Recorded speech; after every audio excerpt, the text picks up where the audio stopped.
Hujan sore itu turun perlahan, menimpa genting rumah sederhana di pinggiran kota. Suaranya seperti nyanyian sepi yang menimpa hati Sakura. Di dapur kecil berwarna kusam, ia mengaduk nasi hangat di panci yang sudah mulai kehilangan warna aslinya. Uapnya naik lembut, mengaburkan wajahnya di balik embun panas. Di meja makan yang kecil, 2 piring sudah tertata rapi.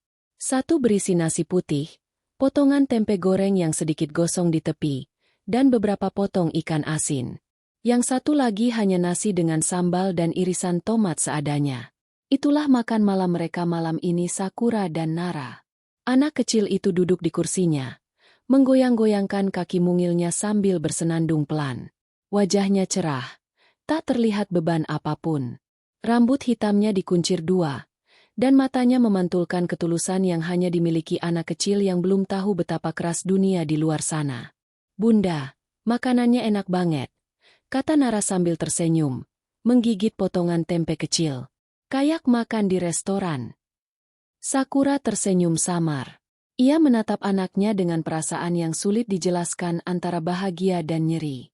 "Iya, sayang. Restoran paling enak di dunia. Karena dimasakin sama bunda sendiri." Di balik senyum lembut itu, ada gemuruh yang ia sembunyikan. Di atas meja dapur, ponsel Vincent tergeletak. Ia tak sengaja membawanya pulang dari ruang kerja tadi pagi. Saat hendak mematikan layar, pesan masuk muncul begitu saja. Nama pengirimnya tertera jelas, Sienna tanda ciuman. Sakura tidak bermaksud membuka, tapi jarinya seperti bergerak sendiri. Pesan itu menampilkan foto. Vincent tersenyum, jas hitam rapi, duduk di meja restoran dengan cahaya lilin, sementara di depannya seorang wanita cantik mengenakan gaun merah. Di antara mereka, 2 gelas wine beradu. Di bawah foto itu, tertulis pesan singkat. "Dinner dengan pria paling luar biasa malam ini. Kamu selalu tahu cara membuatku tersenyum." Dan Vincent membalas, "Kau pantas mendapatkannya, sayang. Malam ini hanya untuk kita." Sakura memejamkan mata. Ada rasa mual yang naik dari perutnya. Bukan karena cemburu, tapi karena kenyataan pahit yang kini tak bisa lagi ia tolak. Semua alasan lembur, semua panggilan yang tak diangkat, semua aroma parfum asing di jas suaminya, semuanya kini punya satu jawaban. Ia memandangi Nara lagi. Anak kecil itu sedang tertawa, mencolek sambal, mencicipinya dengan wajah yang sedikit terkejut karena pedas. "Pedas, Bun," katanya sambil tertawa kecil. Sakura ikut tertawa, menahan air mata yang hampir pecah. Hujan di luar semakin deras. Langit gelap. Di balik tirai, cahaya lampu jalan berpendar samar. Dunia terasa begitu sunyi. Sakura duduk di kursi, menatap meja makan mereka. Di kepalanya, kenangan mulai berputar malam pertama mereka pindah ke rumah ini. Vincent berjanji hidup sederhana akan membuat mereka lebih bahagia. Ia percaya. Ia meninggalkan karir, kekayaan, bahkan nama besar yang dulu melekat padanya. Semua demi keluarga yang kini tinggal ilusi. Ia masih ingat jelas wajah Vincent saat itu, menatapnya dengan mata penuh janji. "Aku nggak butuh istri kaya. Aku butuh istri yang mencintai aku apa adanya." Dan ia, bodohnya, percaya. Piring sudah kosong. Nara mulai mengantuk. Sakura menggendongnya ke kamar, menyelimuti tubuh mungilnya dengan hati-hati. Anak itu tertidur cepat. Napasnya lembut, damai sekali. Sakura duduk di tepi ranjang, mengelus rambut anaknya perlahan. Dalam keheningan itu, air matanya akhirnya jatuh 1 tetes, 2 tetes, hingga menjadi aliran kecil di pipinya. Tapi air mata itu bukan kelemahan. Itu adalah awal. Sakura berdiri, menatap bayangannya di cermin kamar. Wajahnya pucat, mata sembab, rambut sedikit berantakan. Tapi di balik kelelahan itu, ada sesuatu yang berbeda malam ini. Tatapan matanya berubah. Ada bara kecil yang menyala di sana. Bukan dendam yang meledak-ledak, tapi semacam tekad yang sunyi dan tajam. Ia menatap pantulan dirinya dan bergumam pelan, seolah berjanji, "Kalau ini cara mereka memperlakukan aku dan anakku, maka mereka akan tahu siapa aku sebenarnya." Ia berjalan ke ruang tamu, menyalakan laptop tua yang sudah lama tak ia buka. Passwordnya masih sama rangkaian angka yang dulu hanya dia dan seseorang di masa lalunya yang tahu. Begitu layar terbuka, dunia lamanya seperti bangkit kembali. Folder-folder dengan nama proyek lama, surat perjanjian perusahaan, bahkan kontak yang dulu ia simpan di luar negeri semuanya masih ada. Sakura tersenyum samar. Rasanya seperti membuka kembali pintu yang sudah lama terkunci. Di saat yang sama, Vincent sedang tertawa di restoran mewah. Sienna duduk di depannya, menyentuh tangannya dengan lembut. Lampu kristal bergemerlap di atas kepala mereka. Piring-piring berkilau, aroma trufle dan wine mengisi udara. Dunia mereka tampak sempurna. Vincent merasa menang, merasa hidupnya kini lebih indah tanpa beban rumah tangga dan kesederhanaan yang membosankan.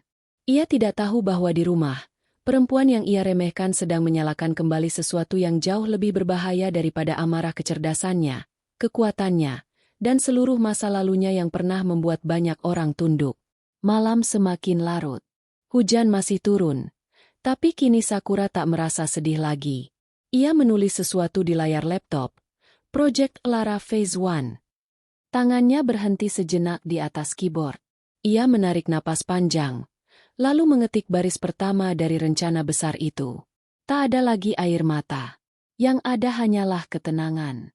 Di kamar, Nara bergumam dalam tidurnya, memanggil ibunya dengan lembut. Sakura menatap pintu kamar anaknya dan tersenyum. Dalam hati ia berbisik, "Bunda gak akan biarkan kamu hidup dengan rasa sakit, Nak. Bunda akan ambil kembali segalanya. Bukan buat aku, tapi buat kamu." Suara hujan kini terdengar seperti tepuk tangan dari langit. Dunia masih belum tahu bahwa badai sesungguhnya baru saja lahir di rumah kecil itu, bukan dari kemarahan seorang wanita, tapi dari kebangkitan seorang ratu yang sempat lupa siapa dirinya.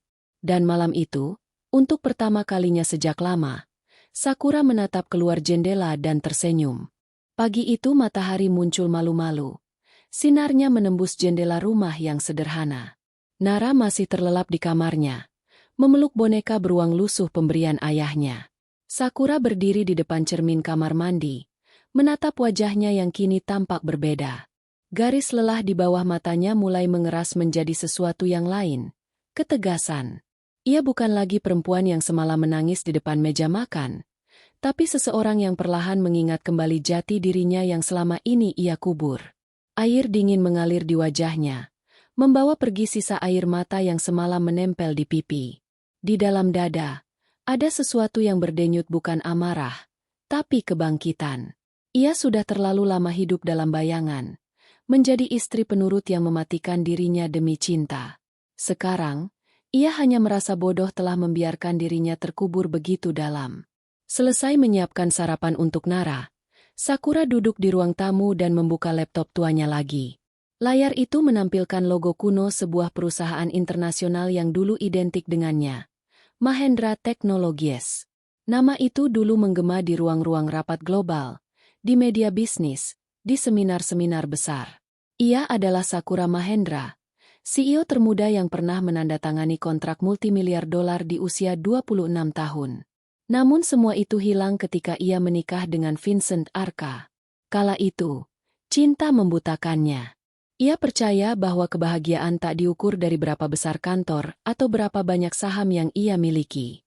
Ia menyerahkan seluruh sahamnya kepada trust fund pribadi yang hanya bisa diakses melalui kode rahasia dan tanda tangannya sendiri. Semua dokumen disegel rapi di bawah nama perusahaan fiktif, Lara Holdings, yang bahkan Vincent tak pernah tahu keberadaannya. Sakura meninggalkan dunia yang penuh angka dan strategi, berpikir hidup sederhana akan memberi kedamaian. Ia tak tahu, justru kesederhanaan itulah yang membuat orang seperti Vincent merasa lebih tinggi darinya. Ia menatap lagi foto lamanya di layar. Dirinya berdiri di depan menara kaca, mengenakan setelan putih, tersenyum kepada wartawan. Rambutnya disanggul elegan, auranya berwibawa. Semua orang di foto itu memandangnya dengan hormat. Sakura menatap foto itu lama, seolah menatap masa lalunya yang asing tapi akrab. Di matanya ada bayangan rasa sakit sekaligus kerinduan.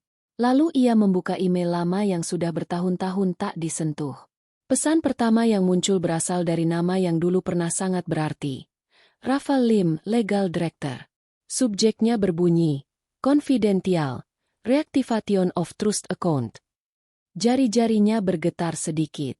Ia membaca dengan perlahan, mengingat kembali detailnya. Semua masih utuh. Semua masih bisa diakses. Dunia yang ia tinggalkan dulu belum tertutup sepenuhnya. Ia memutar kursinya, memandangi langit di luar jendela. Langit pagi itu biru pucat, tapi di dalam pikirannya, awan-awan gelap mulai bergulung pelan. Ia tahu apa yang harus dilakukan. Sebelum melangkah lebih jauh, ia mengambil album foto kecil dari lemari. Di halaman pertama, ada foto pernikahannya dengan Vincent. Senyum mereka lebar, tapi Sakura tahu, senyum itu tak pernah benar-benar tulus dari pihak laki-laki. Waktu itu, Vincent hanyalah pegawai biasa di salah satu cabang Mahendra Technologies.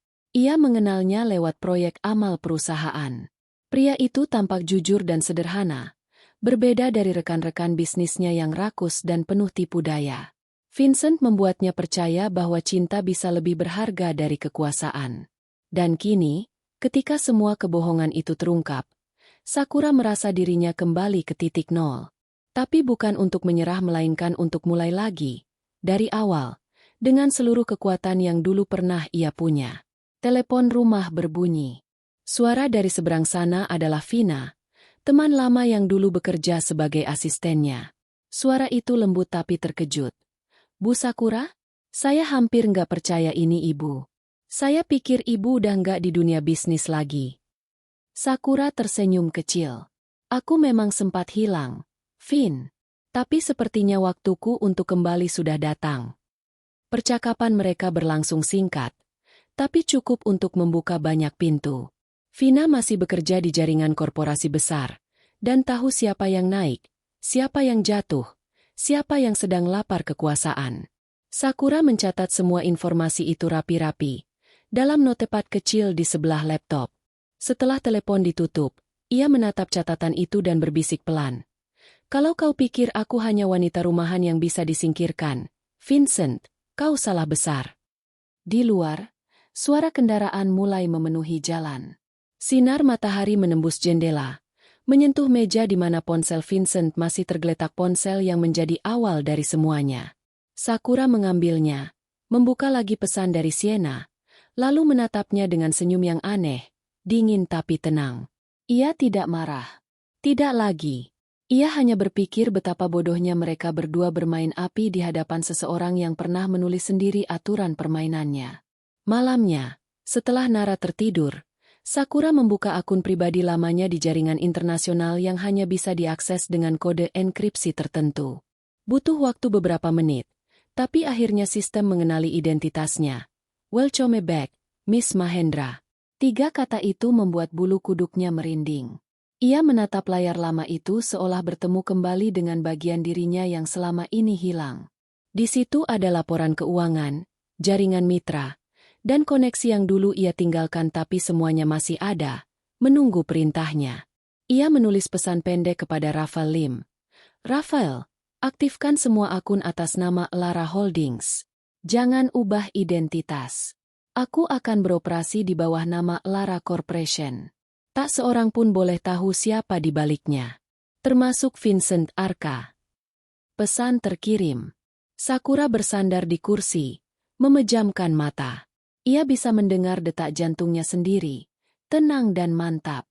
Dunia bisnis bukan tempat yang ramah, tapi dulu ia bertahan di dalamnya sendirian. Ia tahu cara bertarung tanpa senjata. Ia tahu cara menundukkan orang dengan senyum.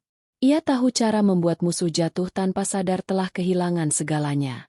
Dan kini, semua kemampuan itu akan ia gunakan kembali. Bukan demi uang, bukan demi kekuasaan, tapi demi mengembalikan martabat yang telah diinjak-injak oleh orang yang pernah ia cintai. Di kamar, Nara bergerak kecil dalam tidurnya, menggumam pelan nama ibunya. Sakura berdiri, berjalan ke pintu kamar, dan menatap anak itu lama. Dalam keheningan, ia berjanji pada diri sendiri apapun yang terjadi, Nara tidak akan pernah tahu sisi gelap dari perjuangan ini. Anak itu hanya perlu tahu satu hal, Ibunya kuat. Sakura menatap jam di dinding. Sudah lewat tengah malam. Di luar, suara angin bertiup lembut. Ia menutup laptopnya, tapi sebelum benar-benar mematikannya, ia menulis satu catatan di layar hitam, kalimat yang seolah jadi mantra bagi dirinya sendiri. Aku akan kembali.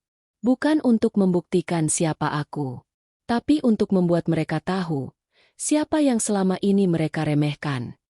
Dan di saat itu, di tempat lain, Vincent sedang tidur di hotel mewah bersama Sienna, tak sadar bahwa badai pertama sudah mulai bergerak menuju hidupnya. Hari-hari berikutnya berjalan seperti biasa di mata orang lain, tapi di dalam kehidupan Sakura, segalanya telah berubah. Tak ada lagi tangis, tak ada lagi ragu. Yang tersisa hanyalah ketenangan dingin seperti laut sebelum badai. Ia menjalani rutinitasnya dengan wajah yang sama, tapi matanya tak lagi kosong. Ia mengamati, menghitung, dan merancang. Setiap pagi, Sakura mengantar Nara ke sekolah dengan senyum hangat, lalu kembali ke rumah dengan langkah tenang.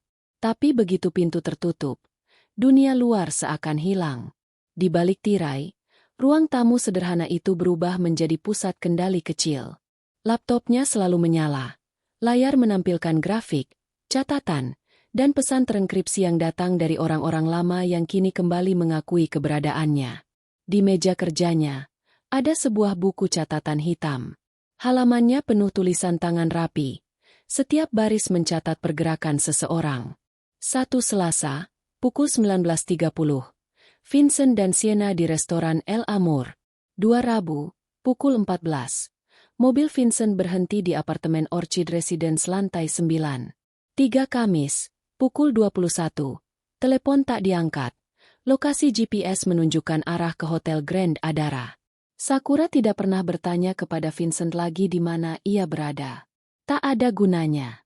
Pertanyaan hanya memberi celah bagi kebohongan. Kini ia mengumpulkan bukti. Bukan untuk menangisi, tapi untuk mengubahnya jadi amunisi. Suatu sore, ia duduk di taman belakang sambil mengawasi Nara bermain. Anak itu tertawa kecil, berlari-lari mengejar kupu-kupu, seolah dunia tak punya sisi gelap.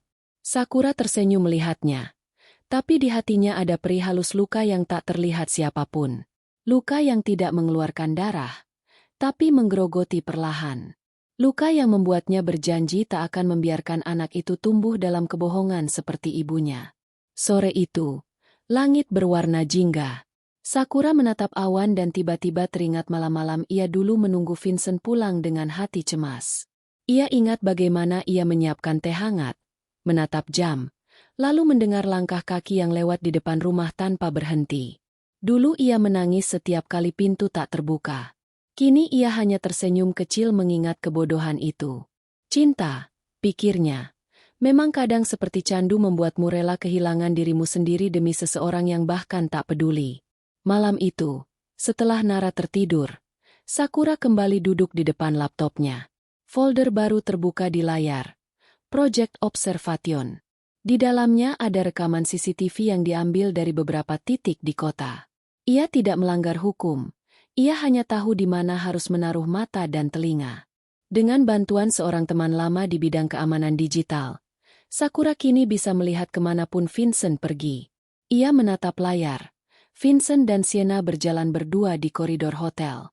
Sienna tertawa kecil, menatap pria itu dengan mata penuh kagum, dan Vincent membalas dengan tangan di pinggangnya. Pemandangan yang akan menghancurkan hati siapapun. Tapi Sakura tidak merasa hancur. Ia hanya merasa dingin, seperti batu yang sudah kehilangan bentuk. Tangannya menulis sesuatu di buku catatan. Rasa sakit ini tidak perlu dihapus. Biarkan ia tinggal. Karena dari sinilah kekuatanku lahir. Beberapa hari kemudian, Sakura mulai mengatur langkah-langkah kecil. Ia mendatangi bank lama tempat ia menyimpan beberapa dokumen rahasia. Petugas yang mengenal wajahnya tertegun, lalu menunduk hormat. Selamat datang kembali, Bu Mahendra. Sakura hanya mengangguk singkat. Suaranya lembut tapi tegas saat berkata, aku ingin akses ke deposit lama. Semuanya. Di dalam ruangan aman, ia membuka kotak besi dengan sidik jari dan tanda tangan digital. Isinya, dokumen-dokumen lama, sertifikat saham, serta flash disk hitam kecil penyimpan data utama Lara Holdings. Ia memegang benda itu lama-lama, seolah menyentuh kembali bagian dari dirinya yang dulu hilang. Semua langkah balas dendam yang ia rancang akan berawal dari sini. Malam berikutnya, di rumah, ia menatap ponselnya yang terus bergetar. Nama Vincent berkali-kali muncul di layar. Ia tidak mengangkat. Ia tahu suaminya akan memutarbalikkan kata, berakting seolah tak ada yang terjadi, atau mencari alasan lembur lain. Sakura memilih diam. Kadang, diam lebih menyakitkan daripada amarah. Ia membuka pesan dari salah satu kontak barunya, Rafael Lim. Pesan itu hanya berisi satu kalimat. Akun Lara sudah aktif. Semua dokumen di bawah kendali Anda. Tidak ada jejak yang mengarah ke identitas lama. Sakura menatap pesan itu lama, lalu menulis balasan singkat. Terima kasih, Rafael. Permainan dimulai malam ini. Setelah itu, ia membuka email lain. Di sana, laporan keuangan pribadi Vincent terpampang lengkap. Ia tahu berapa banyak uang yang dikeluarkan suaminya untuk menyenangkan Sienna tas mahal, perhiasan, dan bahkan pembayaran apartemen mewah. Semua bukti itu disimpan rapi dalam folder dengan satu nama, Death of Betrayal. Namun di balik semua perhitungan itu, ada satu hal yang lebih menyakitkan, membaca pesan-pesan manis yang dikirim Vincent kepada wanita lain. Kata-kata yang dulu pernah ia terima, kini diberikan kepada orang lain tanpa makna. Ia menutup laptopnya perlahan, lalu berdiri di depan jendela. Hujan turun lagi malam itu, seperti menandai sesuatu. Sakura menatap keluar, pada langit yang gelap dan berkilat oleh petir. Ada sesuatu di wajahnya, bukan sedih, bukan marah, tapi semacam ketenangan yang berbahaya. Luka di dalam dirinya tidak terlihat oleh siapapun. Di depan Nara, ia tetaplah ibu yang penuh kasih. Di depan dunia, ia masih istri setia. Tapi di dalam pikirannya, ia sudah tidak sama lagi. Luka itu kini menjadi jalan yang ia lalui dengan mantap, setapak demi setapak, menuju sesuatu yang besar. Ia ingat kata-kata seseorang di masa lalunya, mentor yang dulu menemaninya di dunia bisnis. Jangan pernah menyerang saat hatimu panas. Tunggu sampai darahmu dingin. Karena balas dendam paling tajam datang dari tangan yang tenang. Dan malam itu, untuk pertama kalinya, darah Sakura benar-benar dingin. Ia menulis di buku catatannya satu kalimat terakhir sebelum tidur. Mulai besok, aku bukan lagi wanita yang menunggu. Aku yang akan membuat mereka menunggu pada giliran mereka sendiri. Ketika ia menutup buku itu, matanya tertuju pada foto kecil Nara yang terselip di antara halaman. Senyum anaknya menjadi pengingat bahwa tujuan dari semua ini bukan hanya pembalasan, melainkan perlindungan. Ia tidak akan membiarkan anaknya merasakan dunia yang kejam tanpa perisai di luar sana. Vincent mungkin sedang tertawa di pelukan Sienna. Tapi tanpa mereka sadari, permainan mereka sudah memasuki babak baru. Satu langkah kecil telah diambil malam itu. Langkah yang tampak tenang, tapi akan mengubah segalanya. Dan di keheningan dini hari, ketika semua lampu padam dan hanya suara hujan yang tersisa, Sakura Mahendra menatap layar hitam laptopnya, lalu berbisik. Aku sudah mulai menghitung waktu. Kehidupan Sienna berputar di antara cahaya lampu kristal dan suara langkah sepatu hak tinggi yang bergema di lantai marmer. Di dunia yang ia bangun dengan penuh perhitungan, tak ada tempat untuk kelemahan. Semuanya tentang pesona, tentang kendali, dan tentang memenangkan permainan tak peduli siapa yang harus dikorbankan. Malam itu, ia duduk di kursi dekat jendela besar apartemen mewahnya di Orchid Residence. Angin malam meniup tirai tipis berwarna perak, menyingkap sebagian dari pemandangan kota yang berkilau di bawah. Di tangannya segelas anggur merah yang berputar pelan, menciptakan bayangan di dinding seperti darah yang menetes. Di meja kecil di sampingnya, ada kotak bludru berisi perhiasan berlian hadiah dari Vincent, katanya, untuk wanita yang membuatku merasa muda lagi. Sienna tertawa kecil setiap kali mengingat kata-kata itu. Ia tahu Vincent mudah dipuaskan oleh rayuan yang halus dan senyum yang dibuat-buat. Pria seperti itu tak perlu ditaklukkan dengan cinta, cukup dengan ilusi. Ia mengangkat ponselnya, memeriksa pesan dari Vincent yang baru masuk. Aku akan pulang terlambat lagi malam ini. Sienna ingin aku menemaninya menyelesaikan proyek di Hotel Grand Adara. Sienna tersenyum puas membaca pesan itu, seolah menertawakan betapa mudahnya seseorang mengkhianati rumahnya sendiri. Ia tahu pesan itu pasti dikirim pada istri Vincent, wanita yang bahkan belum pernah ia lihat langsung. Tapi ia bisa membayangkan seperti apa sosok istri yang tinggal di rumah biasa.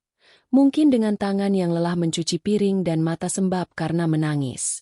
Bayangan itu membuat Sienna merasa menang. Ia bukan tipe wanita yang butuh simpati. Ia menikmati perannya sebagai duri yang tak terlihat. Namun di balik tawa kecilnya, ada sesuatu yang lebih gelap. Sienna tidak pernah benar-benar mencintai Vincent. Ia hanya mencintai apa yang dimiliki pria itu, nama, kekuasaan, dan akses menuju dunia yang dulu menertawakannya. Dunia yang menutup pintu di masa lalunya ketika ia hanya seorang anak yatim piatu yang tumbuh di panti dengan seragam robek dan sepatu kebesaran. Dunia yang menolak tangannya saat ia memohon kesempatan. Dunia yang kini ia kuasai, langkah demi langkah, dengan cara yang sama dinginnya seperti yang dulu dilakukan pada dirinya. Vincent hanyalah pion. Pria bodoh yang dengan bangga berpikir ia menguasai permainan. Padahal ia hanya bagian kecil dari rencana besar Sienna. Sienna tahu persis siapa yang sebenarnya ia incar. Dan wanita itu bukan Vincent tapi seseorang yang lebih tinggi, lebih berkuasa. Seseorang yang hanya bisa dijangkau lewat jalur yang sekarang sedang ia buka. Ia menatap dirinya di cermin. Gaun merah marun itu menempel sempurna di tubuhnya, membentuk siluet yang tak bisa dilupakan siapapun yang melihat. Di lehernya tergantung kalung berlian yang bersinar seperti racun manis. Ia tahu cara menggunakan kecantikannya seperti senjata, tidak untuk menggoda, tapi untuk mengendalikan. Teleponnya berdering, menampilkan nama Vincent. Ia mengangkat dengan nada lembut yang penuh kepura-puraan. Suara di ujung sana terdengar tegang. Seperti biasa ketika pria itu ingin memastikan segalanya baik-baik saja. Sayang, aku tak bisa lama malam ini. Ada rapat mendadak, katanya dengan suara terlatih. Oh, tentu saja, jawab Sienna manis. Matanya tetap dingin. Kau tahu aku selalu mengerti. Ia menutup panggilan itu sambil tertawa pelan, memutar ponsel di tangannya. Ia tahu betul kemana Vincent sebenarnya akan pergi, ke rumah. Pura-pura menjadi suami baik.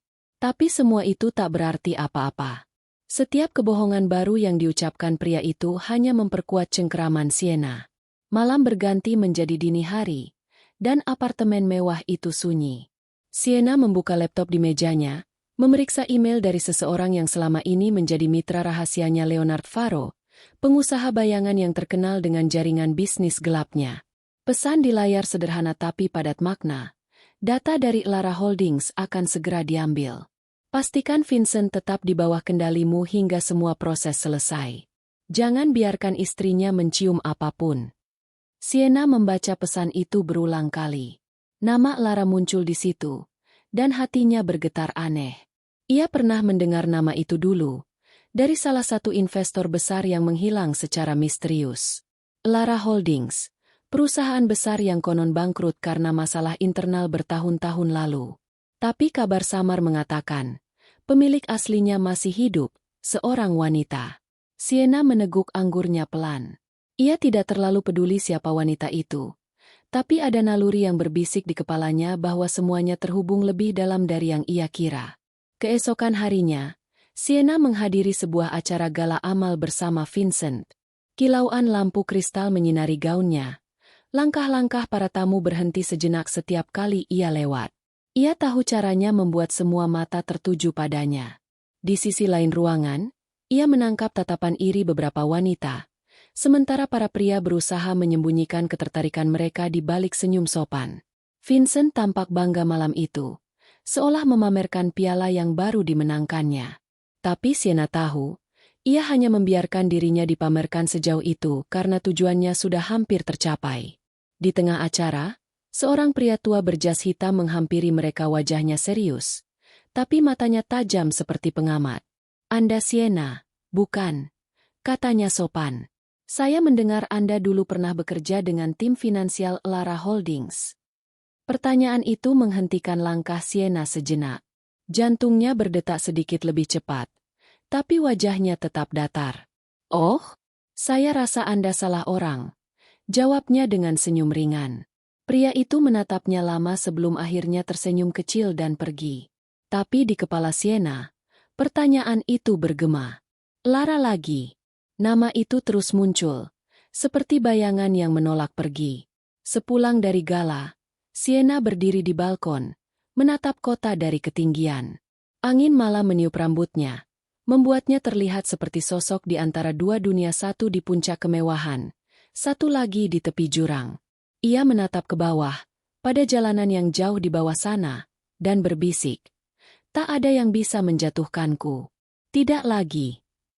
Tapi di lubuk hatinya, ada rasa gelisah halus yang belum pernah ia rasakan. Entah kenapa, ia merasa seperti sedang diawasi. Beberapa hari kemudian, saat ia membuka laptopnya, ia menemukan email baru tanpa pengirim yang jelas. Isinya singkat.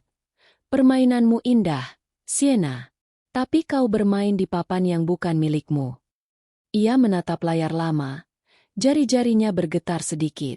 Tidak ada tanda siapa pengirimnya. Tak ada tautan. Tak ada ancaman langsung. Tapi kata-kata itu membuatnya tidak tenang. Untuk pertama kalinya dalam waktu yang lama, Sienna merasa dingin menjalar dari ujung leher ke tulang belakangnya. Ia menutup laptop pelan, lalu memandang keluar jendela. Dari kejauhan, di antara gedung-gedung tinggi yang berkilau, ada sesuatu yang tak terlihat tapi terasa seperti mata yang mengintip dari balik bayangan. Sienna meneguk napas panjang, lalu berbisik lirih. "Kalau kau pikir bisa menakutiku, kau belum tahu siapa aku." Namun suaranya sendiri terdengar kurang yakin.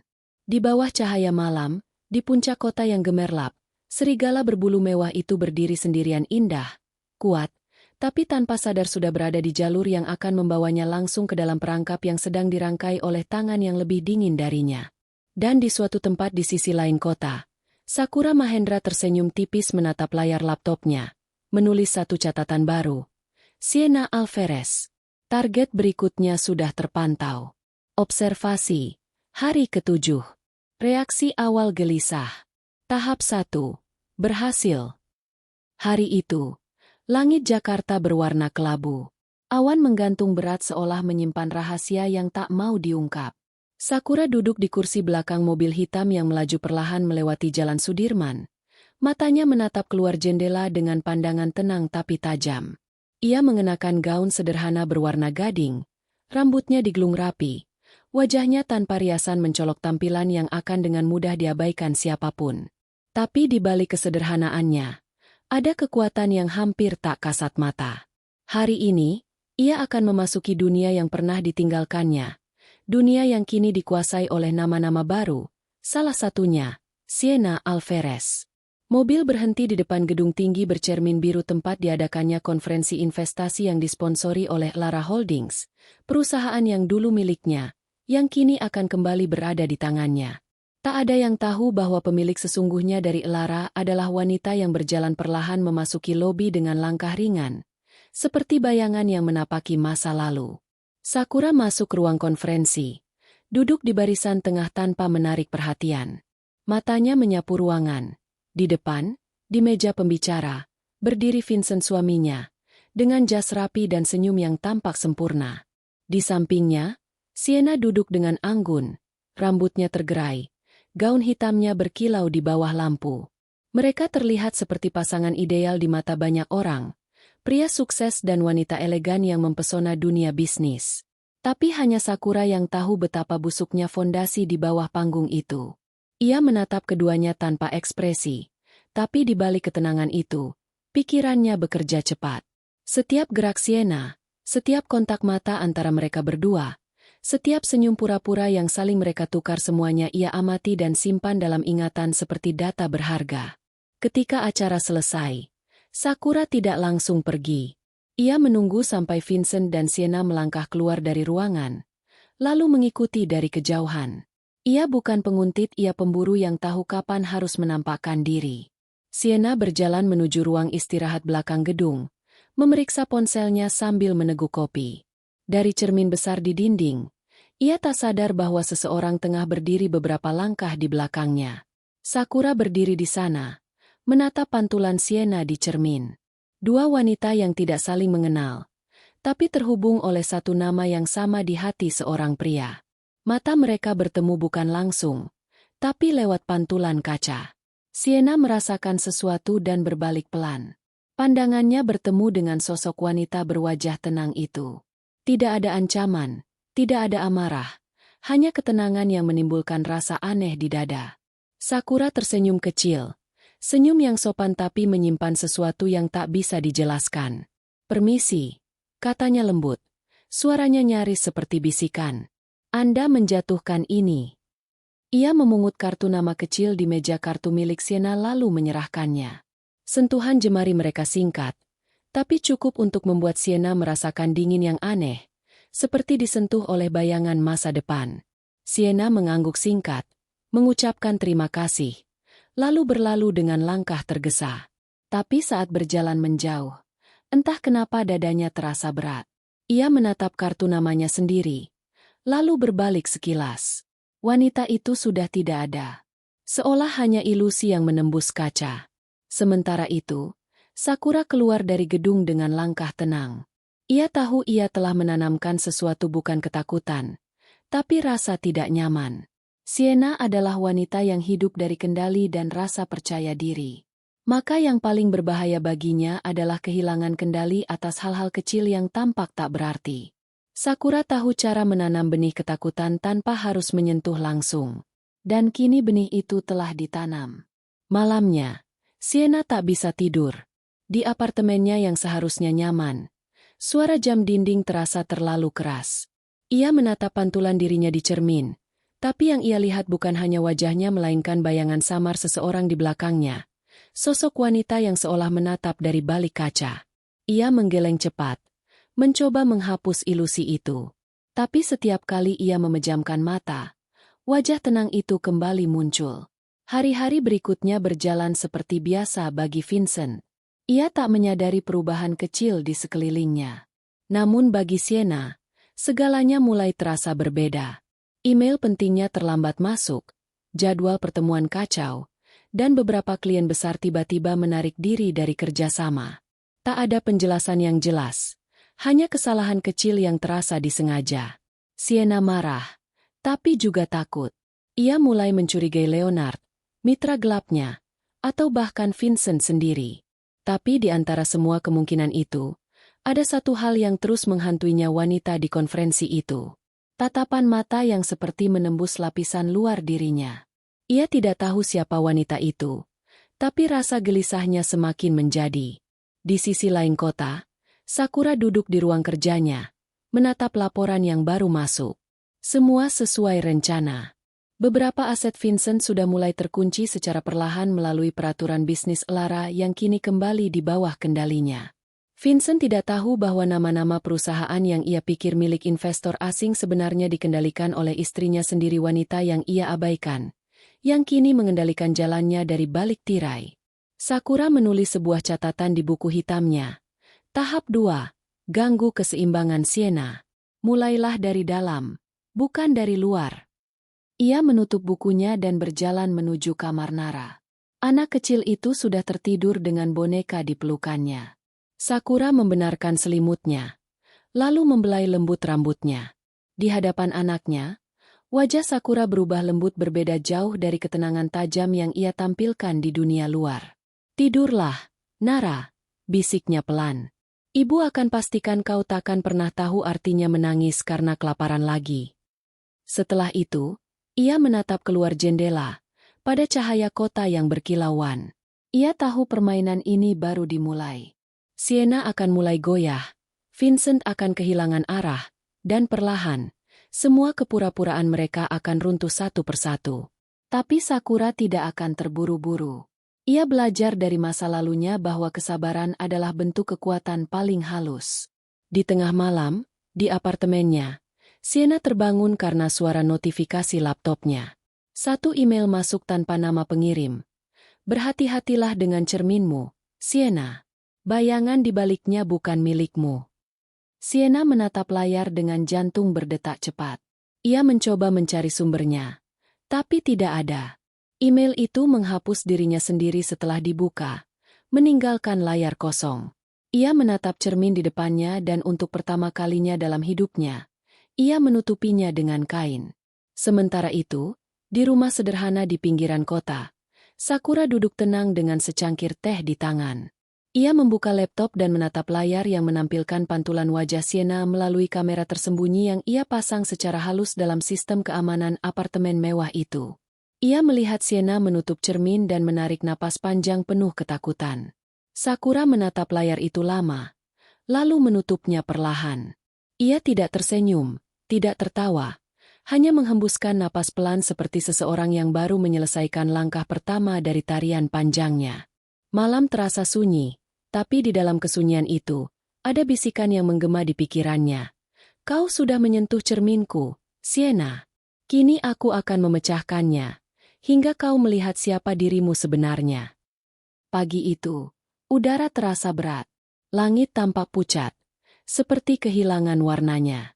Sienna berdiri di balkon apartemennya dengan secangkir kopi di tangan, tapi aroma kopi pun tak lagi mampu menenangkan pikirannya.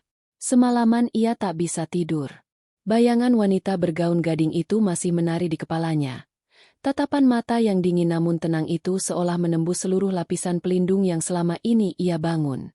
Ia mencoba menganggapnya hal sepele, hanya kebetulan, tapi setiap kali ia memejamkan mata, wajah itu muncul lagi, seperti cermin yang retak tapi terus memantulkan bayangan yang sama. Ia menatap ke bawah, ke arah jalanan yang mulai ramai, namun tak benar-benar melihat. Di dalam dirinya, sesuatu perlahan bergeser, ketenangan yang dulu begitu ia banggakan mulai terguncang. Ia mulai menyadari bahwa ada sesuatu yang tidak seimbang. Email misterius, sistem yang error, klien yang tiba-tiba membatalkan kontrak, semua terjadi dalam waktu yang terlalu singkat untuk disebut kebetulan.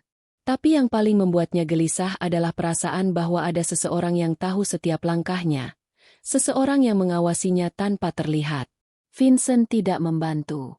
Pria itu semakin sering pulang larut malam. Wajahnya terlihat lelah tapi bukan karena pekerjaan. Sienna mulai melihat tanda-tanda kebingungan dalam dirinya, ponsel yang disembunyikan, panggilan yang ditolak, senyum canggung yang ia coba sembunyikan setiap kali Sienna bertanya sesuatu. Ironis, pikir Sienna. Ia dulu merebut pria itu dengan kebohongan, dan kini kebohongan yang sama mulai menghantam balik. Karma, mungkin. Tapi ia tak percaya pada hal-hal semacam itu. Ia hanya percaya pada kekuasaan. Dan kini kekuasaan itu perlahan menghilang dari genggamannya. Siang itu, ia menerima telepon dari Leonard. Suara di seberang terdengar pendek dan dingin. Beberapa file yang kau kirim tidak valid, Sienna, katanya tanpa basa-basi. Aku curiga seseorang telah masuk ke sistem kita. Sienna membeku. Tidak mungkin, jawabnya cepat, mencoba menahan getaran di suaranya. Leonard tidak menjawab. Hanya keheningan yang menggantung di antara mereka sebelum akhirnya ia menutup sambungan begitu saja. Sienna menatap layar ponselnya lama. Di layar, pantulan wajahnya tampak pucat. Mata yang dulu penuh percaya diri kini terlihat seperti milik seseorang yang mulai kehilangan arah. Ia tahu apa artinya pesan itu. Kesalahan sekecil apapun dalam jaringan Leonard bisa berakibat fatal. Ia sudah terlalu dalam untuk mundur. Tapi semakin ia berjuang, semakin dalam pula ia terjebak. Sementara itu, di sisi lain kota, Sakura duduk di depan layar laptopnya yang menampilkan serangkaian grafik dan laporan data. Di layar, sistem yang ia buat sendiri menunjukkan tanda-tanda keberhasilan. Akses Leonard telah terpotong, dan data keuangan Vincent mulai terkunci oleh sistem keamanan baru milik Lara. Perlahan, ia menutup setiap jalan keluar bagi mereka berdua. Langkah demi langkah, tanpa suara, tanpa darah. Sakura tidak ingin menghancurkan mereka sekaligus, ia ingin mereka merasakan bagaimana rasanya kehilangan sedikit demi sedikit. Seperti ia dulu kehilangan kebahagiaannya. Ia membaca pesan dari Rafael. Tahap 3 dimulai. Sistem Vincent telah dibekukan untuk investigasi internal. Nama Sienna sudah tercatat sebagai pihak yang terlibat. Sakura menatap pesan itu lama, lalu menutup laptopnya. Tak ada senyum di wajahnya, hanya ekspresi tenang seperti biasanya. Tapi di dalam dirinya, ada kepuasan yang dalam bukan karena balas dendam yang mulai berhasil, tapi karena ia kini kembali mengendalikan arah kehidupannya sendiri. Sore itu, ia pergi ke sekolah Nara menjemput anaknya. Jalanan ramai. Suara anak-anak tertawa mengisi udara. Sakura berdiri di pinggir pagar, menunggu dengan senyum lembut. Saat Nara berlari ke arahnya, semua yang gelap dalam dirinya seolah berhenti sejenak. "Ibu, lihat, aku dapat nilai 100," kata Nara dengan mata berbinar. Sakura berlutut, memeluknya erat. "Ibu bangga sekali," katanya lembut. Tapi jauh di dalam hatinya, ia tahu ia sedang membangun masa depan yang berbeda, masa depan di mana anaknya tidak akan pernah tahu bahwa ibunya sedang memutar dunia dengan ujung jarinya. Malamnya, di apartemen, Sienna mencoba mencari tahu apa yang sebenarnya terjadi. Ia membuka laptop, mencoba mengakses akun bisnis bersama Vincent, tapi sistem menolak masuk. Kata sandi berubah. Akses ditolak. Ia mencoba berkali-kali, tapi setiap kali pesan yang sama muncul di layar. Unautorized access. Keringat dingin mulai menetes di pelipisnya. Ia menatap layar kosong itu dengan pandangan yang semakin panik. Dunia yang selama ini ia kendalikan mulai terlepas dari genggamannya. Beberapa saat kemudian, Vincent masuk ke ruang tamu, tampak tergesa. "Ada apa?" tanya Sienna cepat, mencoba menyembunyikan kecemasannya. Vincent hanya menggeleng pelan. "Ada audit mendadak dari pusat. Semua rekening sementara dibekukan. Mereka bilang ada anomali di laporan Elara." Sienna membeku. "Elara?" Vincent mengangguk. "Ya, kau tahu kan, perusahaan itu bagian dari proyek kita." Sienna mencoba tersenyum, tapi wajahnya pucat. Ia tahu Lara bukan sekadar proyek bisnis. Ia tahu terlalu banyak, tapi sekarang semua yang ia tahu justru menjadi ancaman. Setelah Vincent pergi, Sienna duduk lama di kursinya, menatap jendela. Hujan mulai turun di luar, menetes perlahan di kaca, menciptakan pola yang aneh seperti garis-garis retak di cermin. Ia merasa dunia di sekelilingnya juga mulai retak. Satu persatu. Ia membuka pesan di ponselnya, mencari nama Leonard, tapi pesan itu tidak terkirim. Jaringan seperti mati. Lalu tiba-tiba satu notifikasi baru muncul di layar. "Kau tidak bisa memperbaiki sesuatu yang sudah pecah, Sienna. Kau hanya bisa menunggu sampai semuanya runtuh." Tidak ada nama pengirim. Tidak ada nomor. Hanya kata-kata itu, muncul dan hilang begitu cepat. Sienna menatap ponselnya lama, lalu melemparkannya ke lantai. Suara benturannya pecah, tapi anehnya tidak membuatnya lega. Di rumah sederhana yang jauh dari hiruk-pikuk kota, Sakura menutup laptopnya. Ia melihat bayangan dirinya di layar yang gelap, wajah yang sama seperti dulu, tapi matanya berbeda. Dulu, ia sering menangis karena dikhianati. Sekarang, ia tidak lagi mengenal air mata. Ia membuka buku hitam dan menulis. Tahap 3 berhasil. Retakan pertama muncul. Mereka mulai takut. Di luar, hujan terus turun. Suaranya menenangkan, tapi bagi Sienna, setiap tetesnya terasa seperti ketukan yang mengingatkan bahwa waktu sedang menghitung mundur. Ia berjalan menuju cermin besar di ruang tamu. Kain yang dulu menutupi cermin itu kini terjatuh ke lantai. Ia menatap bayangannya sendiri. Wajahnya terlihat asing. Mata itu dingin, kosong, dan penuh ketakutan. Dan untuk sesaat, di balik pantulan itu, ia seperti melihat sosok lain berdiri diam di belakangnya. Sosok bergaun gading, menatap dengan mata tenang. Ia berbalik cepat, tapi tidak ada siapa-siapa. Cermin itu retak di sisi kanan, garis halus tapi jelas, seperti simbol bahwa sesuatu dalam dirinya telah patah. Di tempat lain, Sakura menatap foto Sienna yang terpampang di layar. Jemarinya menyentuh permukaannya perlahan, lalu berbisik pelan. "Retakan pertama sudah ada. Setelah ini, kau akan tahu bagaimana rasanya kehilangan segalanya tanpa tahu siapa yang mengambilnya." Di luar jendela, malam turun perlahan, menelan kota dengan sunyi yang pekat. Dan di dalam keheningan itu, dua wanita berdiri di dunia yang berbeda, satu sedang hancur, satu sedang membangun kehancuran dengan tangan yang tenang. Malam itu, kota terasa sunyi, seolah menahan napas. Langit berwarna abu-abu tua, berat dengan awan yang menggantung rendah. Di sebuah restoran mewah di pusat kota, cahaya lampu kristal memantul di dinding kaca, menciptakan kilau yang memukau bagi siapapun yang datang. Vincent duduk di meja sudut, mengenakan jas hitam rapi, namun wajahnya tidak menunjukkan ketenangan seorang pria yang sedang menikmati makan malam. Ia tampak gelisah, memeriksa jam tangannya berkali-kali, menatap pintu masuk seolah menunggu seseorang yang tak kunjung datang. Beberapa menit kemudian, Sienna muncul. Ia mengenakan gaun merah tua dengan riasan sempurna. Senyumnya lembut tapi matanya menyimpan ketegangan yang sulit disembunyikan. Ia tahu Vincent bukan mengajaknya makan malam untuk merayakan apapun. Sejak semua kekacauan itu terjadi, mereka jarang berbicara, dan jika berbicara pun, hanya sebatas basa-basi dingin. Maaf terlambat. Ucapnya datar sambil duduk. Vincent hanya mengangguk, menandai bahwa kesopanan di antara mereka kini hanyalah formalitas belaka.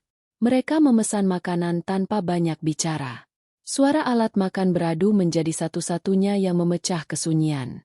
Di sekitar mereka, tawa pasangan lain, dentingan gelas, dan musik jazz lembut mengisi ruangan, namun di meja itu, udara terasa kaku dan dingin. Vincent akhirnya membuka suara. Sienna, aku ingin tahu satu hal. Sienna menatapnya tanpa ekspresi. Tentang apa? Apakah kau tahu sesuatu tentang laporan yang bocor minggu lalu? Nada suaranya tenang, tapi matanya tajam. Sienna menatapnya lama, lalu tersenyum samar. Kau pikir aku pengkhianat? Vincent menatap balik. Aku tidak tahu apa yang harus kupikirkan lagi. Semua data kita tiba-tiba berubah. Investor mundur. Dan entah kenapa, semua itu terjadi setelah kau mengirim dokumen terakhirmu. Sienna menunduk sedikit, menyembunyikan ekspresi yang campur aduk. Ia tak tahu apakah harus marah atau takut. Tapi di dalam hatinya, ada kilatan lain, perasaan aneh bahwa semua ini bukan sekadar kebetulan, melainkan permainan yang jauh lebih besar. Ia menegakkan tubuh, menatap Vincent dengan tenang. Kalau kau pikir aku musuhmu, maka kau lebih bodoh dari yang kukira. Vincent tidak membalas. Ia hanya menghela napas, lalu memanggil pelayan untuk menutup tagihan. Makan malam itu berakhir tanpa rasa, tanpa makna. Hanya dua orang yang duduk berhadapan tapi sudah lama tak saling mengenal. Di luar restoran, hujan turun rintik-rintik. Sienna berjalan sendirian menuju mobilnya. Namun di tengah jalan, sesuatu menarik perhatiannya. Di seberang jalan, di balik kaca mobil hitam, ia melihat sosok wanita bergaun putih duduk diam, menatap ke arahnya. Tatapan itu tajam, tak bergeming, seolah menembus hujan yang jatuh di antara mereka. Sienna berhenti, jantungnya berdetak cepat. Sosok itu tidak bergerak, tapi entah mengapa, Sienna merasa seperti sedang diadili dalam diam. Ketika ia berani berkedip, mobil itu sudah pergi. Hanya bayangan lampu belakang yang tersisa, memudar dalam hujan malam. Di rumahnya, Sakura menatap layar besar yang menampilkan serangkaian data baru. Angka-angka itu menari di depan matanya seperti melodi kemenangan. Lara kini sepenuhnya berada di bawah kendalinya. Ia telah menyingkirkan akses Vincent dengan rapi, meninggalkan celah yang akan membuat pria itu disalahkan atas semua kesalahan keuangan yang muncul. Di sudut layar, muncul pesan otomatis dari Rafael. Audit resmi dimulai besok. Nama Vincent masuk daftar utama. Kau ingin aku teruskan tahap selanjutnya? Sakura mengetik pelan. Belum. Biarkan ia merasakan dulu apa itu kehilangan kepercayaan. Ia menutup laptopnya perlahan, lalu berjalan ke ruang tamu. Nara sudah tertidur di sofa, menggenggam boneka kesayangannya. Sakura menatap wajah kecil itu lama. Dalam setiap langkah balas dendamnya, hanya satu hal yang membuatnya tetap manusia, cinta kepada anaknya. Ia mengusap kepala Nara lembut, lalu berbisik lirih. Ibu tidak akan biarkan siapapun menyakiti kita lagi. Malam itu, angin bertiup lebih kencang. Di kejauhan, petir sesekali menyambar, menerangi langit dengan cahaya putih menyilaukan. Sakura berdiri di balkon, menatap kota yang berkilau di bawah sana. Dunia yang dulu menghancurkannya kini perlahan ia genggam kembali. Tapi anehnya, di tengah semua kekuasaan itu, ada ruang hampa yang tak bisa diisi. Balas dendam memang memberi rasa lega, tapi juga meninggalkan kehampaan yang tak pernah benar-benar hilang. Keesokan paginya, berita besar menyebar di dunia bisnis. Vincent Arkan terlibat dalam dugaan manipulasi data dan penggelapan dana proyek internasional. Semua media menulisnya dengan sensasi yang menggigit. Foto Vincent terpampang di halaman depan dengan judul yang memalukan. Sienna membaca berita itu di ponselnya. Tangannya bergetar. Ia merasa dunia seolah berputar cepat di sekelilingnya. Di satu sisi, ia takut. Di sisi lain, ada bagian kecil dalam dirinya yang merasa pantas mendapatkannya. Ia tahu Vincent bukan korban pria itu sendiri yang menanam benih kejatuhannya. Namun sesuatu mengganjal. Di salah satu artikel, Sienna melihat sebuah nama yang membuatnya nyaris menjatuhkan ponsel. Lara Holdings diambil alih oleh investor baru anonim dengan nama inisial SKR. Matanya membesar. SKR singkatan yang terlalu familiar. Ia tak butuh waktu lama untuk tahu siapa yang dimaksud. Sienna menutup ponselnya. Tubuhnya gemetar. Dunia mulai tersambung di kepalanya. Sosok bergaun putih di mobil malam itu. Pesan anonim. Semua kebetulan yang tidak lagi terasa kebetulan. Ia berdiri, berjalan cepat menuju kamar mandi, menatap wajahnya di cermin. Napasnya tersengal. Ia menyentuh kaca yang dingin, seperti mencari jawaban di balik pantulan dirinya. Tidak mungkin, gumamnya pelan. Tapi bagian terdalam dalam dirinya tahu kemungkinan itu nyata. Sakura kembali. Sementara itu, Vincent duduk di ruang kerjanya, menatap tumpukan dokumen dengan wajah kelam. Semua koneksi bisnisnya terputus. Telepon tak berhenti berdering, tapi bukan untuk membantu, hanya untuk menagih, menekan, mengancam. Ia menatap meja kosong di depannya, memikirkan segala hal yang telah ia lakukan demi keserakahan dan ego. Ia kehilangan semuanya. Reputasi, harta, bahkan kepercayaan dari wanita yang dulu ia pilih di atas keluarganya sendiri. Namun di balik amarahnya, ada rasa takut yang lebih besar, rasa takut bahwa semua ini diatur oleh seseorang yang mengenalnya lebih baik dari siapapun. Di tempat lain, Sakura menatap berita yang sama. Ia tidak tersenyum, tidak juga menangis. Ia hanya menatap layar itu lama, lalu menutupnya dengan tenang. Ia berjalan ke jendela, membiarkan cahaya pagi menyentuh wajahnya.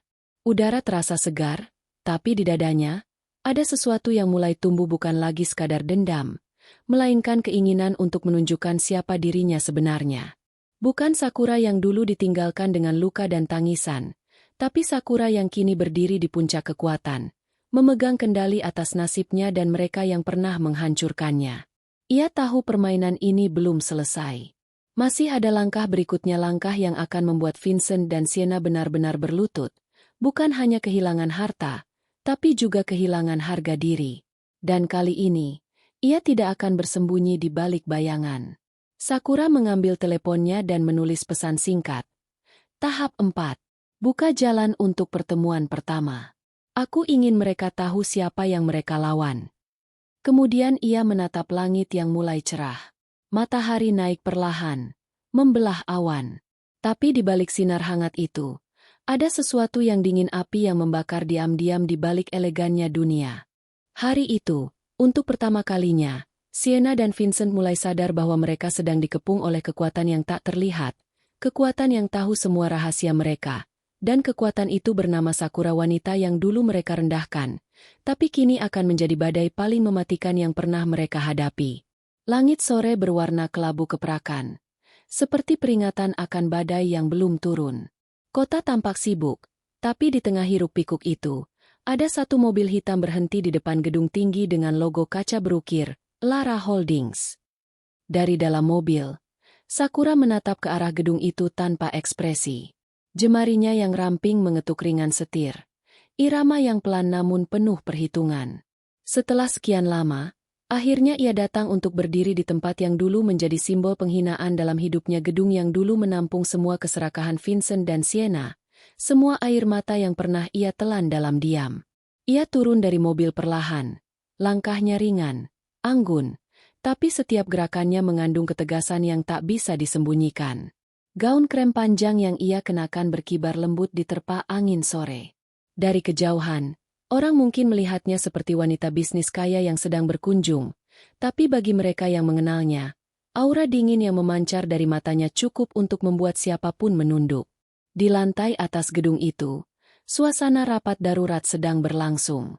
Vincent duduk di ujung meja panjang. Wajahnya tegang, matanya sayu.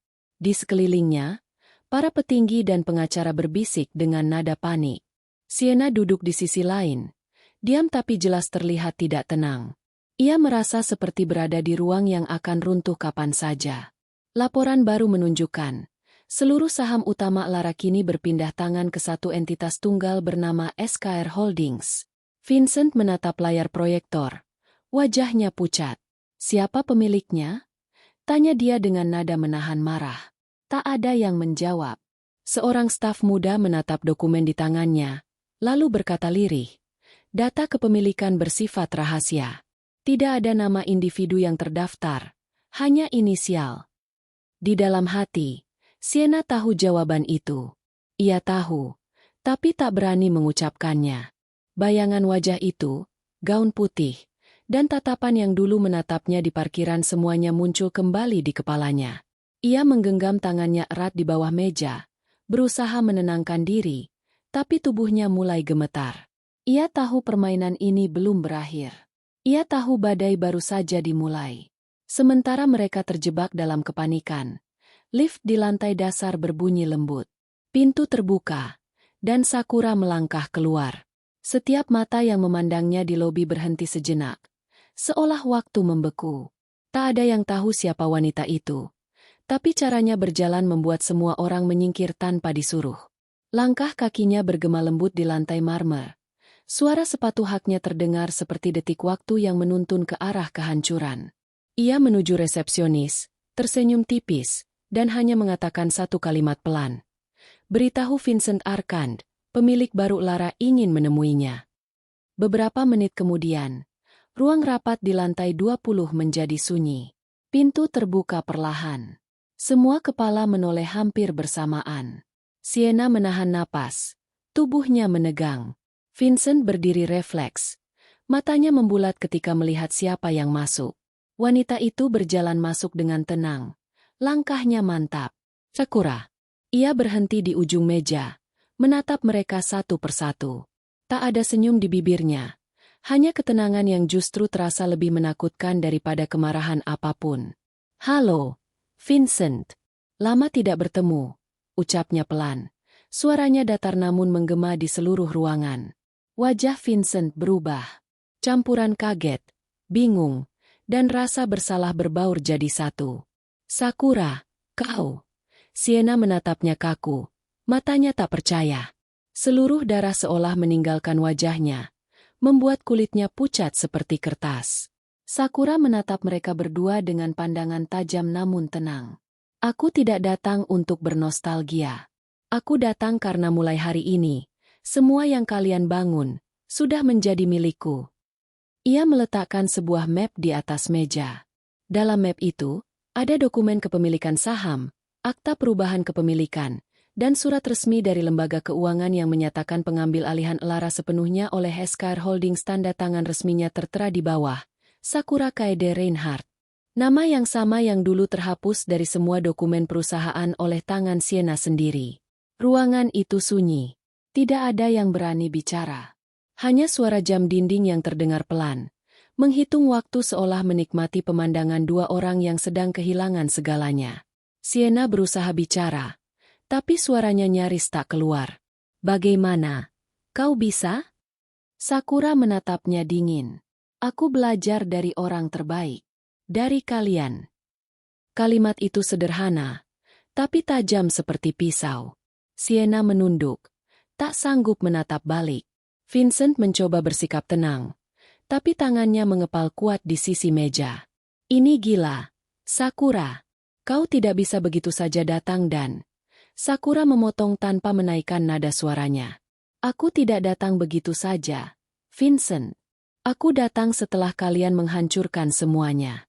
Kalian makan dari keringat dan air mataku, menginjakku demi ambisi kalian, dan sekarang, aku hanya mengambil kembali apa yang seharusnya menjadi milikku sejak awal. Tak ada amarah dalam suaranya, tapi justru ketenangan itu membuat semuanya terasa lebih menusuk. Setiap kata keluar seperti vonis, bukan teriakan. Sienna menatap ke arah Sakura. Air mata mulai memenuhi matanya. Tapi bukan air mata penyesalan melainkan ketakutan. Ia tahu wanita yang berdiri di depannya kini bukan lagi Sakura yang dulu menangis karena dikhianati. Ini adalah Sakura yang telah melewati neraka dan kembali dengan mahkota di kepalanya. Setelah beberapa saat, Sakura berbalik, mengambil mapnya, dan berkata datar. Rapat ini selesai.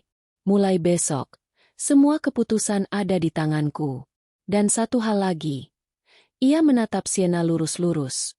Kau masih berutang banyak hal kepadaku. Tapi tenang saja, aku tidak akan menagihnya dengan cara yang sama seperti dulu kau menyakitiku. Aku akan membuatmu mengerti arti kehilangan dengan cara yang lebih elegan. Dengan langkah tenang, ia meninggalkan ruangan itu.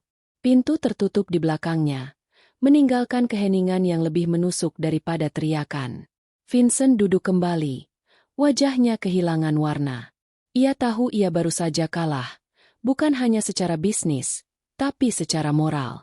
Sienna masih diam, pandangannya kosong ke arah meja. Di dalam dirinya, ada sesuatu yang pecah bukan sekadar rasa takut, tapi kehancuran total yang ia tahu tak akan bisa diperbaiki. Sakura keluar dari gedung itu dengan langkah ringan. Angin sore menerpa wajahnya lembut. Di depan pintu, Rafael sudah menunggu dengan mobilnya. Ia membuka pintu untuk Sakura, lalu bertanya, tahap berikutnya. Sakura menatap langit yang mulai memerah, lalu berkata pelan, biarkan mereka hidup dengan rasa takutnya dulu. Api tak perlu langsung membakar. Kadang bara yang pelan justru lebih menyakitkan. Mobil itu melaju pelan, meninggalkan gedung yang kini bukan lagi milik Vincent dan Sienna. Di kursinya, Sakura menatap kota dari balik kaca. Dalam pantulan jendela, ia melihat bayangan dirinya tenang, kuat, tapi matanya memantulkan sesuatu yang lain, kesedihan yang tak pernah benar-benar pergi. Ia telah memenangkan perang, tapi di balik kemenangan itu, ada kehampaan yang kembali menyelinap. Karena pada akhirnya, tidak ada balas dendam yang benar-benar membawa damai. Hanya sunyi yang tersisa. Namun Sakura tahu satu hal. Perjalanan belum selesai. Masih ada hal yang harus ia lakukan bukan untuk membalas, tapi untuk menutup lingkaran yang sudah terlalu lama terbuka. Di belakang sana, gedung Elara berdiri megah, tapi kini dingin tanpa jiwa, seperti monumen keserakahan yang akhirnya jatuh ke tangan orang yang pernah mereka hancurkan. Dan di antara bayangan gedung itu, satu hal jelas. Api yang dibakar Sakura kini menyala tanpa suara. Tapi panasnya akan membakar hingga ke akar. Hujan turun tanpa henti malam itu, menyapu jendela kota dengan ritme lembut namun tak terputus. Dari balkon apartemennya, Sakura berdiri memandang ke arah lampu-lampu yang berpendar di kejauhan. Tangannya memegang secangkir teh hangat yang sudah lama kehilangan uapnya. Angin malam menusuk kulitnya, tapi ia tidak bergerak. Pandangannya kosong, namun di dalam pikirannya, ribuan hal berputar tanpa henti. Ia sudah mencapai apa yang dulu hanya bisa ia bayangkan di tengah tangis dan luka. Vincent dan Sienna telah jatuh. Kekuasaan mereka hancur. Reputasi mereka porak-poranda. Lara kini sepenuhnya berada di tangannya. Namun mengapa ada sesuatu yang terasa tidak lengkap? Mengapa di antara semua kemenangan ini, hatinya justru terasa semakin berat? Di meja kerjanya, layar laptop masih menyala menampilkan laporan hasil audit terakhir. Nama Vincent Arkan dan Sienna Devereux tercantum jelas dalam daftar pelanggaran. Aset mereka dibekukan, reputasi mereka hancur, dan semua pintu dunia bisnis kini menutup rapat di depan wajah mereka. Sakura membaca laporan itu tanpa ekspresi, lalu menutupnya pelan. Ia tak butuh bukti atas kehancuran mereka. Ia sudah melihatnya di mata mereka sendiri siang tadi. Tatapan tak berdaya itu, wajah yang kehilangan arah, sudah cukup menjadi balas dendam yang sempurna. Namun ketika ia beranjak menuju kamar Nara, Sesuatu di dalam dadanya menolak tenang. Ia membuka pintu perlahan, melihat anak kecil itu tidur pulas di bawah selimut bergambar bintang. Wajah polos Nara terlihat damai, jauh dari hiruk-pikuk dunia orang dewasa yang penuh tipu daya. Sakura tersenyum tipis, lalu duduk di sisi ranjang, membenarkan selimut putrinya. "Tidurlah, sayang," bisiknya pelan. Dunia ibu sudah mulai tenang. Tapi bahkan ketika bibirnya mengucapkan kata, "tenang," hatinya tahu itu kebohongan. Karena di tempat lain, badai baru mulai terbentuk bukan di luar sana, tapi di dalam dirinya. Sementara itu, di apartemen sewaan kecil di pinggiran kota, Sienna duduk di lantai ruang tamu, dikelilingi oleh berkas-berkas yang berserakan. Matanya merah, rambutnya berantakan, wajahnya jauh dari kemewahan yang dulu selalu ia jaga. Botol-botol anggur kosong berserakan di sekitarnya. Ia telah kehilangan hampir segalanya. Uang, reputasi, dan bahkan tempat tinggal lamanya. Ia menatap foto di ponsel dirinya dan Vincent, tersenyum di pesta pernikahan mereka. Wajah itu kini tampak seperti ejekan, pengingat betapa cepatnya dunia berbalik arah. Ia menatap ke arah jendela, menahan sesak di dada. Sakura. Nama itu terngiang terus di kepalanya, seperti mantra yang menghantui. Ia ingin membenci wanita itu, tapi semakin ia berusaha, semakin besar rasa takut yang tumbuh di dalam dirinya. Sakura bukan lagi wanita yang bisa ia remehkan. Sakura kini adalah kekuatan yang tak bisa dijinakan. Pintu apartemen terbuka pelan. Vincent masuk dengan langkah berat. Wajahnya kusam, matanya cekung, jasnya kusut. Tak ada lagi wibawa seorang pengusaha sukses di dirinya. "Bank menolak pinjaman lagi," katanya datar, menaruh map di meja. "Mereka bilang reputasiku sudah rusak. Semua proyek dibatalkan." Sienna tak menjawab. Ia hanya tertawa kecil. Tapi tawa itu terdengar getir. "Kau pikir masih ada yang mau percaya pada kita setelah semua ini?" Vincent menatapnya. Tapi tidak ada amarah. Hanya kelelahan yang begitu dalam. "Kau senang, ya?" Sienna menatap balik. Matanya merah. "Senang? Kau pikir aku menikmati ini? Kita berdua hancur, Vincent. Dan semua itu karena keserakahanmu." "Keserakahanku?" Vincent tertawa singkat, kering. "Kalau kau tidak ikut bermain waktu itu, mungkin kita tidak akan sampai di sini." Keheningan menggantung di antara mereka. Hujan di luar semakin deras. Mereka duduk di ruangan yang sama, tapi rasanya seperti dua dunia berbeda, satu penuh penyesalan, satu penuh kebencian yang nyaris habis. Di sisi lain kota, Sakura menghadiri pertemuan tertutup di ruang kantor Lara yang kini sepenuhnya miliknya. Ia duduk di kursi tinggi di ujung meja, mengenakan setelan hitam sederhana namun berwibawa. Di depannya, para dewan baru Lara mendengarkan setiap kalimatnya dengan perhatian penuh. Ia berbicara tenang, jelas, dan penuh keyakinan. Tak ada yang berani menentangnya. Setelah rapat selesai, Raphael masuk membawa beberapa berkas tambahan. "Vincent dan Sienna mengajukan banding," katanya. Sakura menatap berkas itu tanpa emosi. Biarkan mereka mencoba. Dunia hukum tidak akan berpihak pada mereka. Raphael mengangguk. Tapi sebelum keluar, ia sempat bertanya pelan.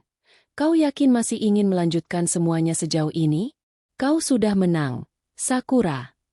Sakura tidak langsung menjawab. Ia hanya memandangi jendela besar di belakangnya, di mana bayangan dirinya terpantul bersama siluet kota. "Menang?" katanya pelan. "Menang berarti tenang, Raphael. Tapi aku belum merasa tenang." Raphael menatapnya sejenak, lalu meninggalkan ruangan tanpa berkata apa-apa lagi. Di keheningan itu, Sakura menyadari betapa benar kata-katanya. Ia telah menghancurkan orang-orang yang menghancurkannya, tapi bayangan masa lalu tetap menempel seperti noda yang tak bisa hilang.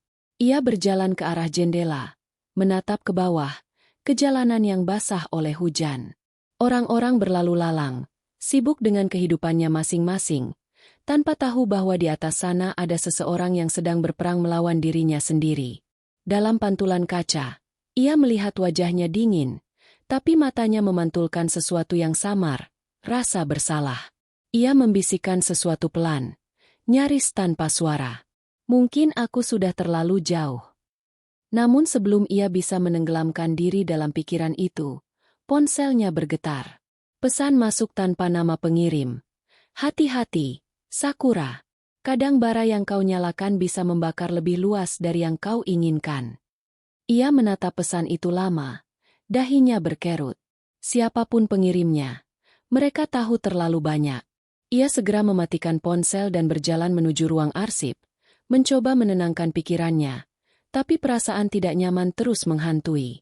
Malam semakin larut. Di apartemen usang, Sienna duduk di depan cermin. Lampu redup membuat bayangannya tampak buram.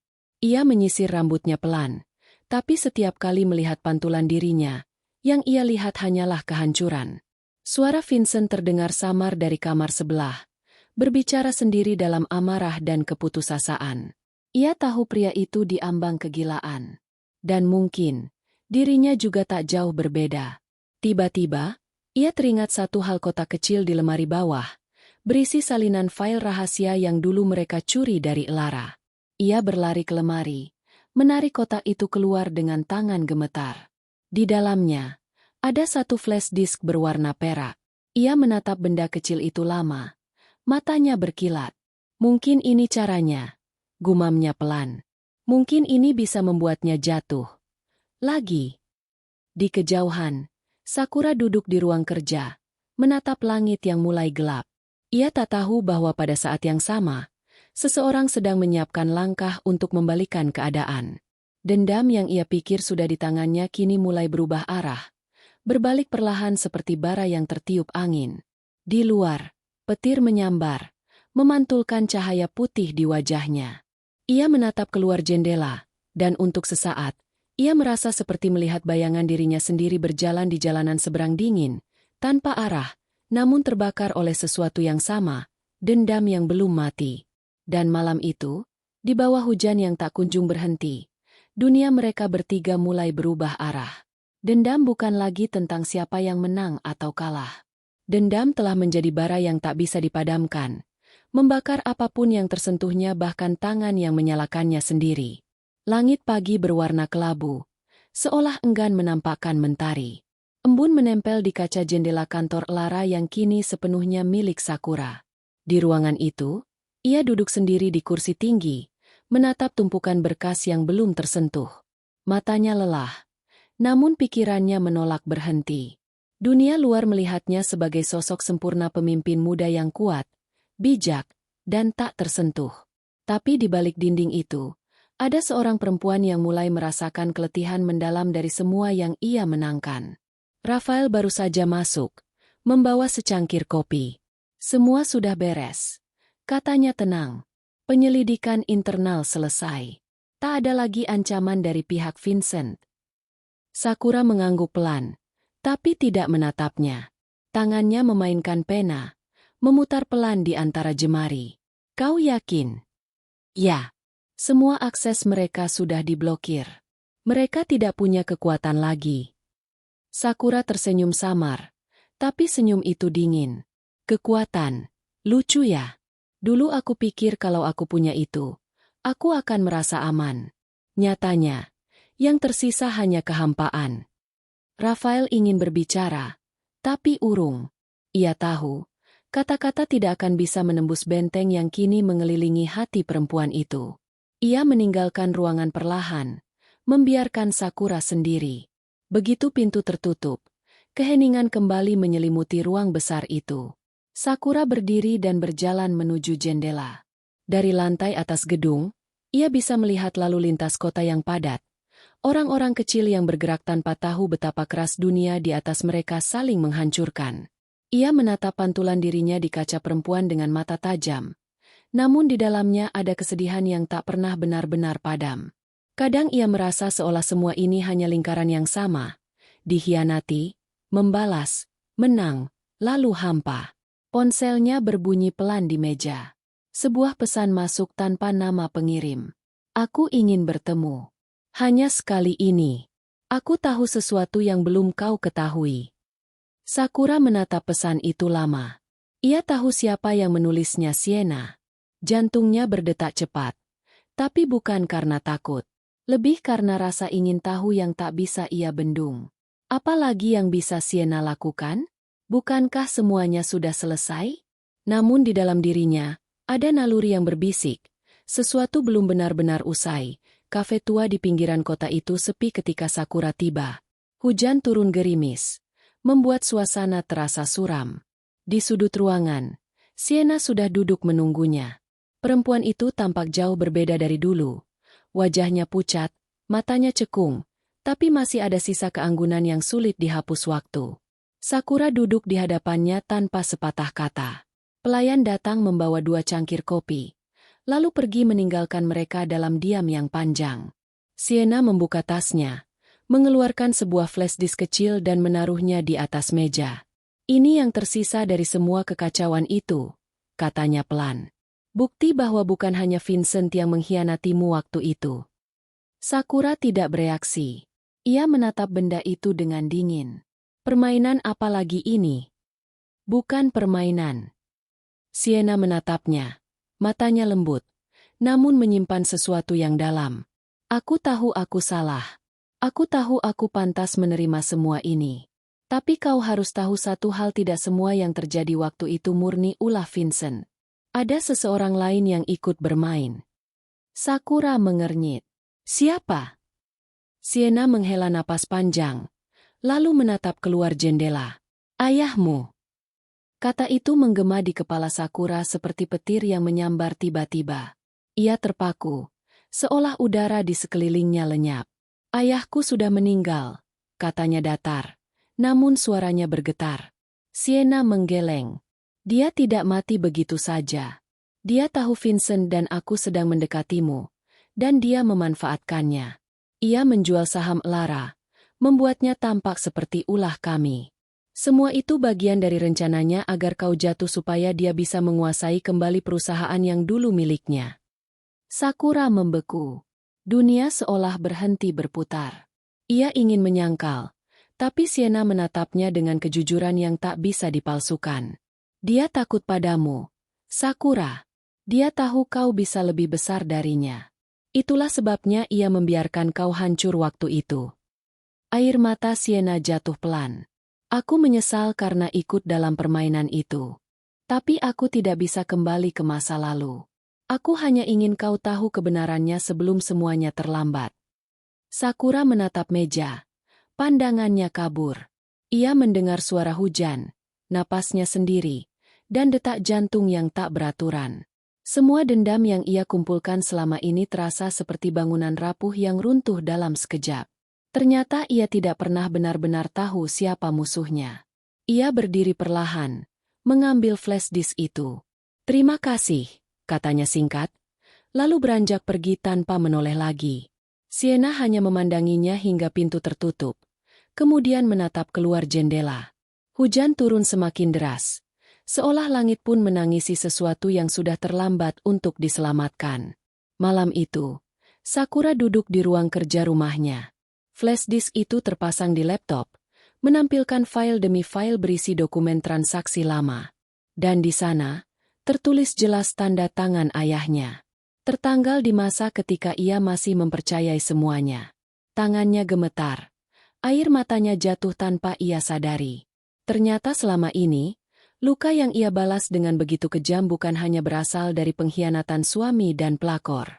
Akar luka itu jauh lebih dalam dari darahnya sendiri. Ia menutup laptop perlahan, menatap langit malam dari jendela. Bulan tampak samar di balik awan. Di kamar sebelah, Nara sudah tidur. Wajahnya tenang seperti bintang yang tak terjamah badai. Sakura berjalan menghampiri. Duduk di tepi ranjang anaknya. Ia membelai rambut kecil itu, membiarkan air matanya jatuh di tangan mungil yang tergeletak di samping bantal. Maafkan ibu, bisiknya parau. Ibu terlalu lama hidup untuk membalas dendam, sampai lupa caranya merasa bahagia. Ia menatap wajah anaknya lama sekali, seolah berusaha menyimpan ketenangan itu di dalam dirinya. Dan malam itu, untuk pertama kalinya dalam bertahun-tahun, Sakura menangis bukan karena marah tapi karena akhirnya ia mengerti betapa sia-sianya semua kebencian yang telah ia pelihara. Beberapa minggu kemudian, Elara resmi mengumumkan perubahan besar. Sakura mundur dari posisi CEO dan menyerahkan kepemimpinan pada Rafael. Dunia bisnis terkejut. Media sibuk menebak alasannya, tapi ia tidak memberi pernyataan apapun. Ia hanya tersenyum singkat di depan kamera, lalu pergi meninggalkan panggung dengan langkah ringan tanpa beban. Vincent dan Sienna, di sisi lain, menghilang dari sorotan publik. Kabarnya mereka meninggalkan kota dan memulai hidup baru di tempat lain. Tidak ada yang tahu apakah mereka masih bersama atau sudah berpisah. Tapi bagi Sakura, itu tidak lagi penting.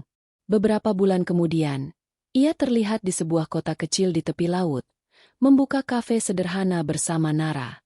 Ia memasak sendiri, menyapa pelanggan dengan senyum lembut, dan menikmati kehidupan yang akhirnya terasa nyata. Tidak ada kemewahan, tidak ada politik, tidak ada permainan dendam, hanya kedamaian yang lama ia cari. Setiap sore, ia duduk di beranda kafe sambil memandangi laut. Angin laut berhembus lembut, membawa aroma asin dan suara ombak yang menenangkan. Nara bermain pasir di pantai, tertawa kecil, memanggil ibunya untuk ikut. Sakura tersenyum dan berjalan menghampiri, meninggalkan cangkir tehnya di meja. Ia berlari kecil ke arah anaknya, membiarkan kaki mereka basah oleh air laut. Di antara tawa dan percikan ombak, ia merasakan sesuatu yang dulu hilang, hidup yang sungguh-sungguh hidup. Dan saat matahari mulai tenggelam di cakrawala, Sakura menatap langit yang berwarna keemasan, berbisik dalam hati. Akhirnya, semua api sudah padam. Tapi dari abu inilah, aku menemukan diriku kembali. Ombak terakhir memecah di tepi pantai, meninggalkan buih lembut yang memeluk kaki mereka. Dendam telah berakhir. Tapi dari luka itu, lahir kekuatan baru, bukan untuk membalas, tapi untuk memaafkan. Dan di sanalah, Sakura akhirnya bebas.